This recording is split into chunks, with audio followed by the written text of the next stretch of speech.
July 1848, Seneca Falls, New York. The day had been hot, and the scent of hay drifted from the fields into the small village streets.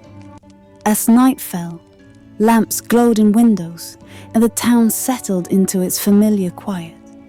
But inside one modest brick home on North Street, the stillness was broken by the scratch of quills on paper and the low murmur of determined voices. 6 women gathered around a kitchen table. In their hands, blank sheets of paper, inkwells, and ideas that could ignite a revolution. Outside, the world knew nothing of what was being born here.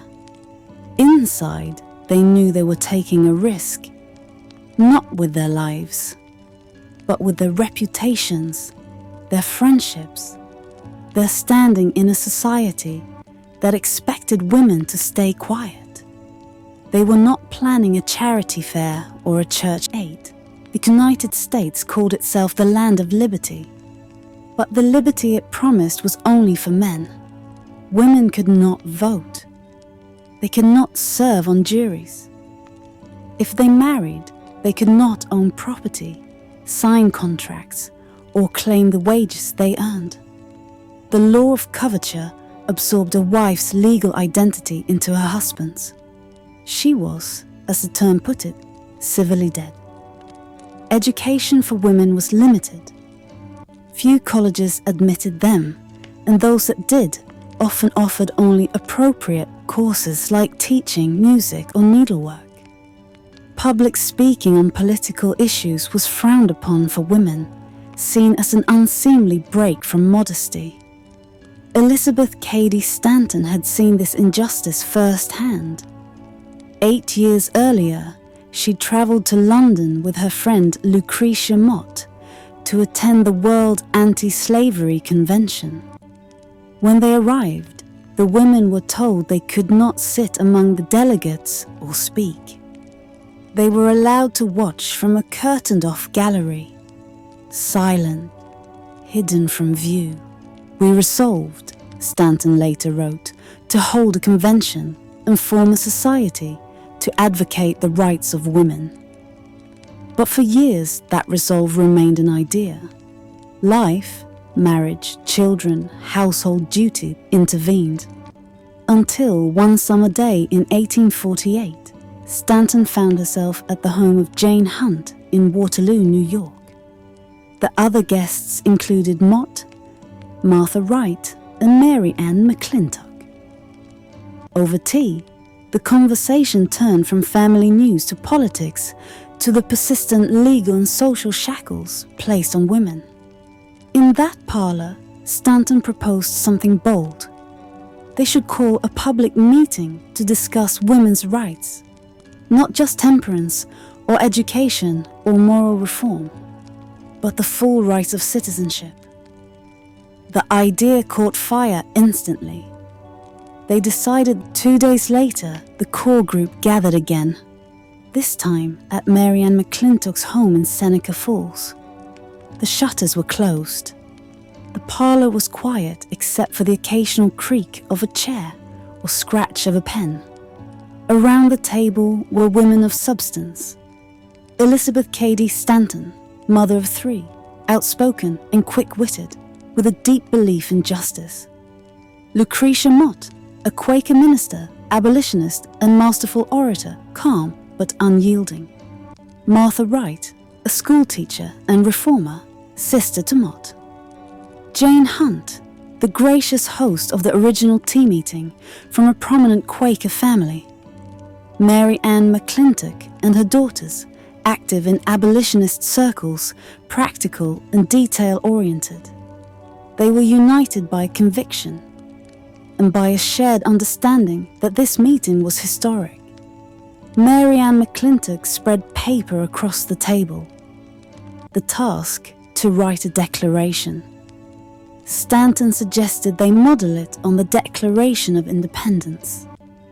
A deliberate, almost defiant choice.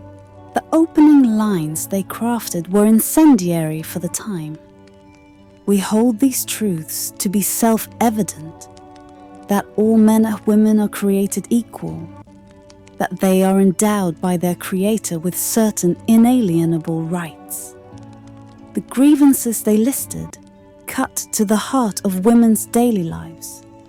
Laws that stripped married women of property rights, denial of access to higher education and most professions, exclusion from the pulpit and public decision-making, a double moral standard in law and custom, and then the most radical demand of all, the right to vote.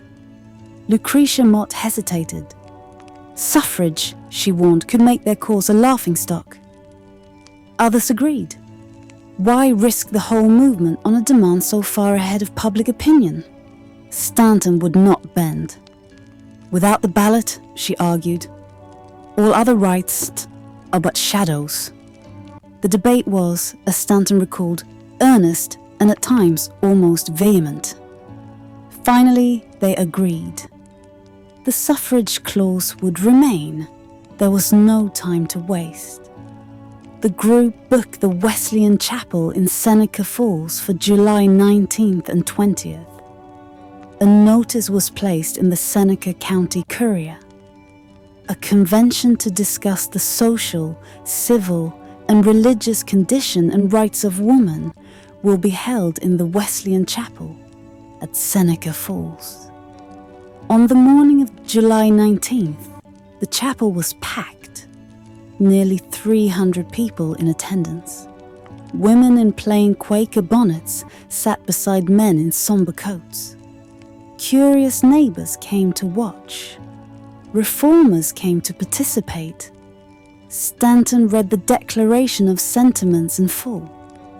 He has compelled her to submit to laws, in the formation of which she had no voice. He has denied her the facilities for obtaining a thorough education. He has withheld from her rights, which are given to the most ignorant and degraded men, both natives and foreigners. When the suffrage resolution was read, murmurs rippled through the crowd. It might have failed, if not for the intervention of Frederick Douglass. Douglass, the famous abolitionist and former slave, rose to speak. Right is of no sex, truth is of no color. God is the Father of us all, and we are all brethren. His words tipped the balance. The resolution passed. Over the 2 days, 68 women and 32 men signed the Declaration of Sentiments. Every signature was an act of courage. The backlash came swiftly. The Oneida Whig mocked the meeting as the most shocking and unnatural incident ever recorded in the history of womanity. Other papers accused the women of destroying the natural order, but the ridicule only hardened their resolve. Stanton would later write, "It was at the dawn of a new day for women. Though clouds soon gathered, the sun had risen." After the convention, copies of the Declaration traveled far beyond Seneca Falls, to Boston, Philadelphia, and New York. Reformers embraced it. Politicians ignored or scorned it. Clergy denounced it from the pulpit. The women who signed paid a price. Some were ostracized by friends and neighbors. Some lost their standing in church, but none recanted. Stanton reflected decades later. No one of us ever regretted the step we had taken, for it was the first combined protest against the injustice which had so long bound woman. That July evening in the McClintock parlor had been small in scale, but vast in consequence. In a society that saw women as dependents, these signatures were a declaration of independence.